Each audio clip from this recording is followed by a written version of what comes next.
Welcome to the EIQ Waves podcast, where we explore what it truly takes to scale automation across the enterprise responsibly and intelligently. In each episode, we go beyond the buzzwords to bring you grounded insights from the leaders who are actively building, governing, and shaping the future of AI and automation in the real world. Today, we have Sameet Gupte, CEO and co-founder of EvoluteIQ, the company at the forefront of enterprise automation innovation. RPA deserves credit, okay? I mean, it's not that it didn't solve anything or it was a hype and, it just passed by. I mean, it deserves real credit. I mean, it gave enterprises their first genuine taste of digital labor at scale. And, for most part, it also delivered. Okay. I mean, rule based, repetitive, high volume tasks like, say, invoice processing or data entry or report generation. I mean, it did deliver on all of those, right? For the first time, you could take a human being off a swivel chair process and actually redeploy them into something that genuinely required, a cerebral interpretation or, an intellectual judgment or a decision, right? I mean, that's what RPA did, right? And that was transformative for a lot of finance and operations teams. I mean, I think RPA genuinely helped, take out, very mundane tasks and delivered for a lot of these big use cases. It also built, organizational muscle for automation. I mean, a lot of organizations went with the COE, the Center of Excellence model, the governance frameworks, the appetite for scaling bots, so it sort of put that fundamental layer of automation and also sort of gave gave the frameworks and sort of the first taste of blood, right? The first taste of, hey, something low hanging, something repetitive can be very quickly taken out. You don't need people to do it, kind of thing, right? And so, I believe foundation matters, and see, we started Evolute IQ not by dismissing RPA. I mean, our focus has always been, hey, we need to do whatever we need to automate the process end to end, right? So our focus has always been to solve that problem rather than parts of the problem. And so, while RPA did an amazing job of, solving a part of the problem, which is the repetitive piece, I think uh, the real panacea for any organization is the end to end, right?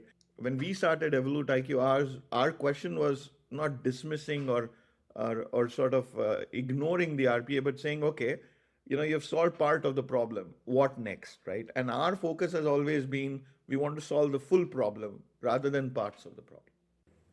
Absolutely, absolutely. Solving the full problem and not parts of the problem, I think, is absolutely critical to having a more eagle eye view of the situation and how to tackle it.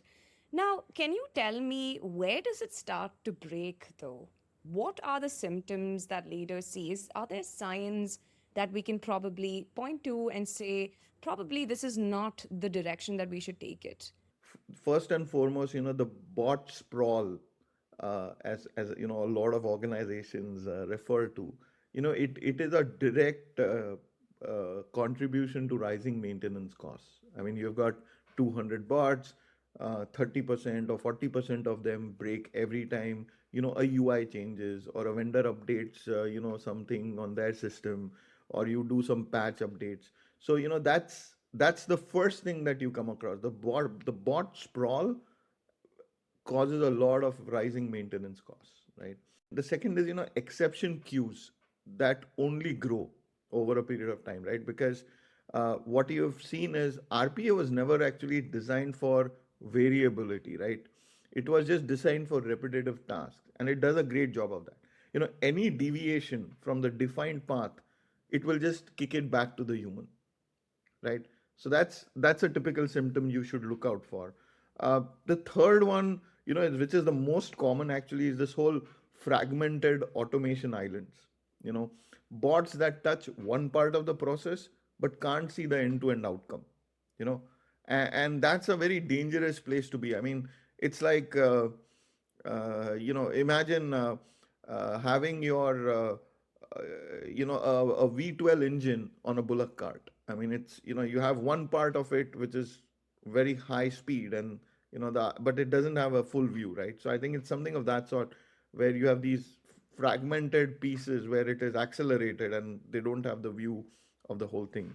And then the fourth and the most telling symptom is actually leadership stops trusting the numbers. It's a very human thing. When your automation portfolio comprises of 40% efficiency gains, but the business doesn't feel it, right? Because at the end of it, I can throw numbers at you saying, hey, listen, we saved 40%, we said 50%.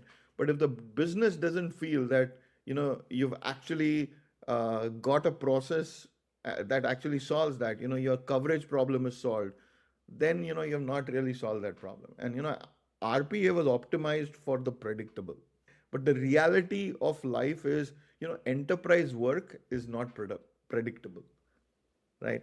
And I think so these are the symptoms, that I would what leaders should typically see, right? The rising maintenance cost, the exception queues, the fragmented automation model, sorry, islands. And then the genuine feedback from leadership, right? Do they really feel that they're getting what they're getting out of it? Do they trust the numbers? Let's shift to the transition plan. Where does an enterprise begin? Because if it is at a bot farm stage, there's a lot of automation that's happening, there's inconsistent outcomes, there's rising maintenance costs. So, for your peers that are listening in, what is the advice that you would give them to the most practical path to move towards agentic automation without all of that chaos? What is the path of least resistance, in your opinion? Start by sort of mapping your existing bot estate against business outcomes, which automations are, identify which automations are actually delivering ROI, which are in constant maintenance mode, which processes have the highest exception rates. That audit sort of gives you the foundation, right? Then pick maybe one or two high value, high complexity processes, ones where exceptions are frequent, and the cost of failure is very visible to the leadership, or it impacts, customer outcomes significantly, right? I mean, the impact is very, very high, right? I mean, it's visible. There is a business impact, there's a cost impact. So identify those, right? And then run an agentic pilot on top of that, for that use case, on top of your existing infrastructure, right? You're not replacing anything. You're not replacing your bot. You're just adding a cognitive, intelligent orchestration layer that can handle what the bots can't, right? Then prove the model, right? I mean, prove that model, measure the outcomes, you know. Once you have measured the outcomes, it's delivered to what it is, then scale it systemically, right? I mean, the enterprises, right, that actually succeed, and we have seen this over the past 6 7 years with multiple customers, are enterprises that actually, have gone one use case at a time. They have not gone and boiled the ocean. They've built the conviction process by process, use case by use case, outcome by outcome. And so my advice to anybody starting the journey is evolve, don't explode. So, in that evolution, I'm sure, there is a need for simple prioritization framework, right? So, how do you pick the first two or three candidate processes? The first one is, exception density. Pick processes where humans are constantly intervening to handle edge cases. I think that's where you'll get the maximum benefit, right? Because that's exactly where agentic AI and agentic automation earns its value. Okay, so exception density. The second is, cross system complexity, right? If a process touches more than three systems and requires contextual judgment to move between them, that's a fantastic candidate for, agentic automation, right? Because RPA struggles in this case, right? So cross system complexity is the second point I would look at. Uh, the third is, business visibility. Choose a process where the outcome is visible to a senior stakeholder or is making a massive impact to a customer, right? accounts payable, claims processing, order to cash. I mean, these are very, very visible processes that impact the organization in a meaningful way, right? So if you fix it, then the leadership notices. And that visibility then builds the internal mandate to scale, right? Because the biggest challenge is adoption and scaling, not just doing, one, two use cases or three use cases, right? So start where the pain is the loudest, but also the most visible, and then have an outcome which is measurable. And I think that would sort of be the prioritization framework I would go with: exception density, cross system complexity, and then business visibility. So, what you're trying to say is start where impact is meaningful, but risk is manageable. So, to you, what does good look like in the first 90 days? You don't have to explode, right? You have to evolve. So in the first 90 days, you're not looking for, the transformation story that you're going to go and tell your grandkids. You're looking for, three simple things, right? One, a very measurable reduction in the exception handling time, on the pilot processes that you've picked. If humans are spending less time resolving edge cases, your agent is working, right? Two, zero increase in technical debt. The agentic layer should sit cleanly on top of your infrastructure, not create, more maintenance burdens and more costs, right? Three, a business stakeholder who is a believer, right? So the organizational change management dimension is very, very important and critical for the success in the first 90 days. So if you finish, the first 90 days where you get the COO or the CFO who says, I can see where this goes. I can see what I can get out of it. If you can achieve that, then you have succeeded because that's your mandate to scale. How do you pick the use cases where agentic automation typically wins? When it comes to the ideal ones where, say, agentic automation typically wins, na, I think, claims processing in insurance is one of our strongest use cases. High exception rates, multi-system complexity, significant cost of manual review. Agents can investigate, validate, they can adjudicate the routine claims end to end, right? So that's actually one of the biggest wins, I would say, for something like agentic automation, right? The other one is revenue cycle management in healthcare.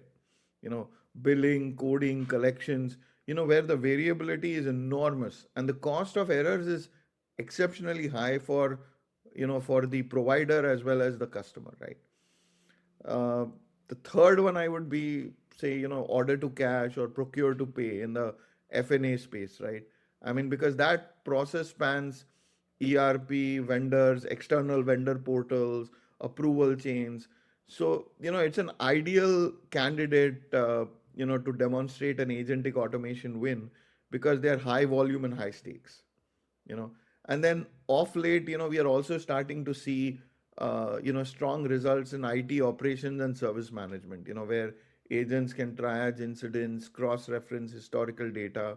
I mean, the thread, if you look at all the use cases I said, claims processing or revenue cycle management or order to cash, or even the IT operations and service management, they just have one very common thread, right? Which is complexity, variability, and very, very high cost if you keep it status quo. So I think those are the use cases that we see where agentic automation typically would win.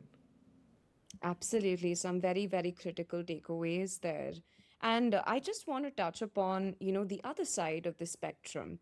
Where do you think leaders should be cautious? What, according to you, are the poor starting points? That's a very introspective question. A lot of learnings, a lot of battle scars on that one. In my personal opinion, there are three categories I would avoid in the early stages, okay, which I think are very poor starting points. The first one is, processes that require deep human empathy or nuanced judgment calls, right? Things like if you look at healthcare, then, patient counseling or complex legal decisions, anything where the human relationship itself is of significant value, right? I would start with operational processes, not relationship oriented processes. The second is highly regulated workflows where auditability frameworks are not yet established. Okay. Not because agentic automation can't be compliant, but because the governance models needs to be in place before you automate at the level of autonomy. Okay. So I think that's the other one I would sort of stay away from. The third, and this is a bit counterintuitive, right? Avoid starting with your most broken processes. Okay. If a process is fundamentally dysfunctional, automating it will only amplify that thing, right? So the best candidates are processes that work reasonably well but are drowning in volume and exceptions. you know Fix the process logic first, then automate. That is how I would do it, right? And so I think processes that are working reasonably, but we need to tweak it a little bit, but are now they're scaling and we need to have exceptions. I mean, those are good ones. I mean, that's where agents will deliver faster and you'll get the cleanest wins, right? So, in my opinion, never. I mean, I'm just repeating myself the three things. I never start with something that requires very deep human empathy, or nuanced judgment calls. Don't go anywhere close to regulated workflows where, your auditability frameworks are not yet established within the organization. And then, while it is very tempting, do not start with, your most broken processes. So do not start with your most broken processes. Fix the processes because a process that is already dysfunctional, automation will only amplify the dysfunctionality. Now, just before we wrap up and I give you the closing question for this podcast, I would like to take you through a quick one-word answer rapid fire round. So are you ready?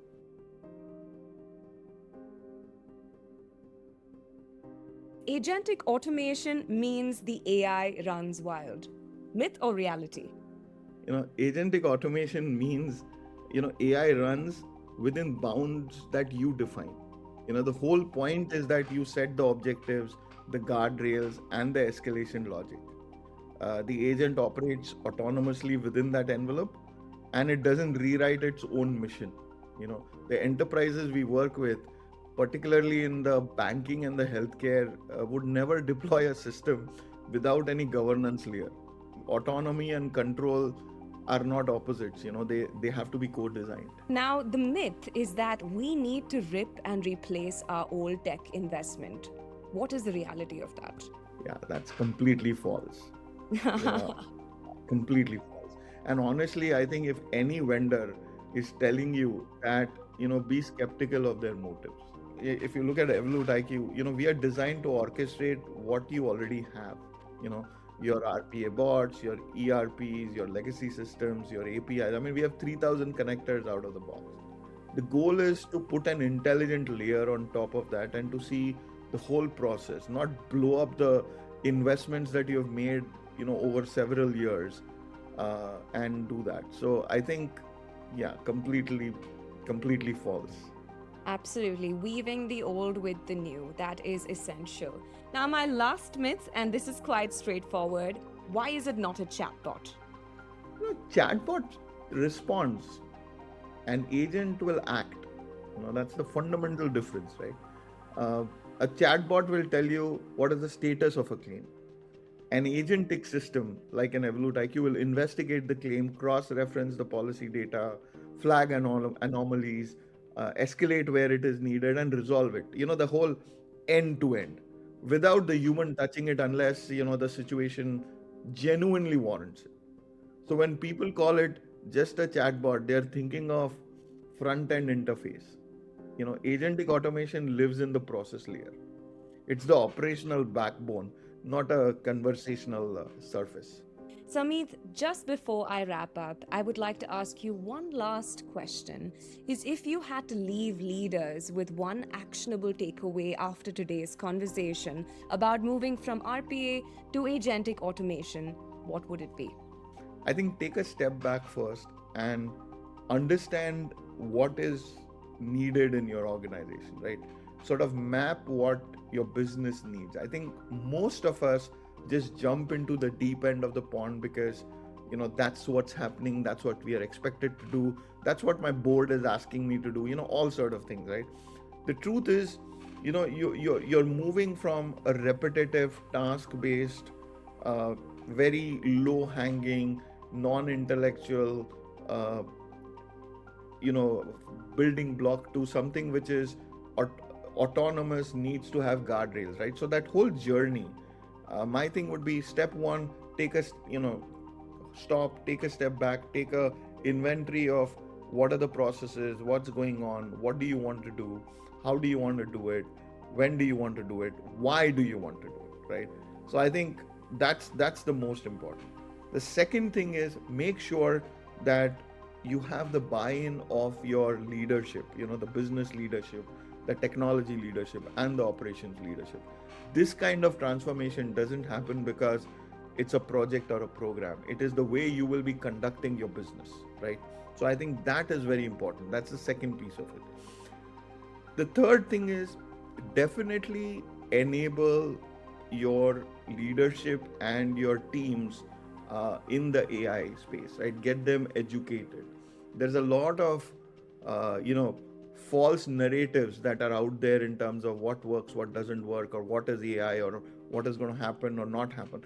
I think that is also equally important. So, the first 3 points will be all about, be patient, figure out what you need, make sure that your leadership is on board, make sure that your teams understand what you're doing, why you're doing it, train them, get them enabled, and then go pick the platform that is going to take you from this, the task management or the entry level automation to the whole agentic automation piece. Because when you get to this side, I mean, you want to traverse that journey because it's a massive transformation. As I said, it's not a project or a program. So, that would be my recommendation. Don't just jump for the technology that is going to solve your problem.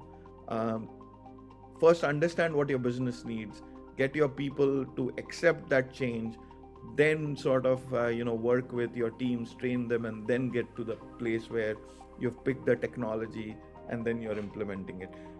I'll end with this, right? Let your business define the technology that you pick, not the technology define how your business will work, because if you do that, that's a catastrophe. Focus on the outcomes, not bots. Build guardrails and observability. Start with exception heavy processes and scale with an operating model, all carefully while innovation can still happen in the presence of guardrails. Sameet, it has been an absolute pleasure having you. So, if you'd like help mapping your automation portfolio and identifying where agentic automation can deliver measurable outcomes, Evolute IQ can help. Check the description for more details. And if you think this episode resonated with you, click the thumbs up, follow Evolute IQ, and share it with anyone that you think that could benefit from this conversation. Thank you so much, Sameet. It was an absolute pleasure. Thank you, Soundarya, for having me. If you found this conversation valuable, don't forget to leave a comment. Be sure to follow the EIQ Waves podcast. Share it with your colleagues and peers. Don't forget to join us as we continue exploring the future of automation, one brand new conversation at a time. Thanks for tuning in.